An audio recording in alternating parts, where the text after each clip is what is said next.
بسم الله الرحمن الرحيم. آمن الرسول بما أنزل إليه من ربه والمؤمنون كل آمن بالله وملائكته وكتبه ورسله لا نفرق بين أحد من رسله وقالوا سمعنا وأطعنا غفرانك ربنا وإليك المصير.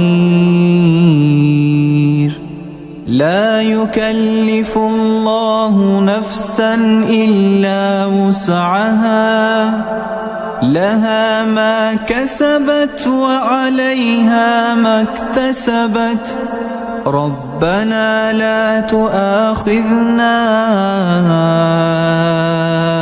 إن نسينا أو أخطأنا ربنا لا تؤاخذنا إن نسينا أو أخطأنا ربنا ولا تحمل علينا إصرا كما حملته على الذين من قبلنا ربنا ولا تحملنا ما لا طاقة لنا به واعف عنا واغفر لنا وارحمنا أنت مولانا فانصرنا على القوم الكافرين.